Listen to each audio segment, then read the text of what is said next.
ప్రజానీకానికి విజ్ఞప్తి. ఆంధ్రప్రదేశ్ ప్రభుత్వం అదానీ విద్యుత్ స్మార్ట్ మీటర్లను బిగించడానికి పూనుకుంది. ప్రతి ఇంటికి వచ్చి స్మార్ట్ మీటర్లు బిగిస్తున్నారు. స్మార్ట్ మీటర్లు బిగించొద్దు అని చెప్పి మనం వచ్చిన వాళ్ళకి గట్టిగా చెప్పాలి.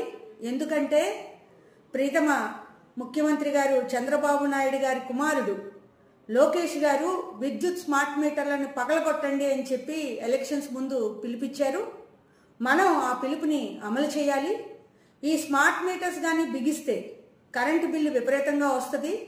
అలాగే రాత్రిపూట మనం పడుకుంటే పీక్ అవర్స్లో కరెంటు ఛార్జీలు పెరుగుతాయి.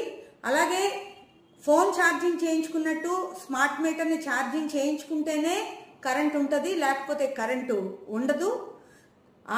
ధరలేమో ఆకాశాన్ని అంటుతున్నాయి. నిత్యావసర సరుకులు కొనుక్కోలేకపోతున్నాం. గవర్నమెంట్ ఏమో జీతాలు పెంచట్లేదు, పన్నులు పెంచుతోంది.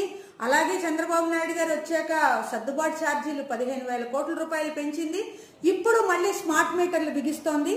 కాబట్టి మనం లోకేష్ గారు ఏదైతే చెప్పారో ఆ లోకేష్ గారు చెప్పిన వాటిని పాటించాలి. విద్యుత్ స్మార్ట్ మీటర్లని పగలగొట్టాలి, ఇంట్లో పెట్టనివ్వకూడదు. అలాగే భవిష్యత్తులో కూడా మన వేతనాల కోసం, ధరల తగ్గింపు కోసం కూడా మనం పోరాడాలి.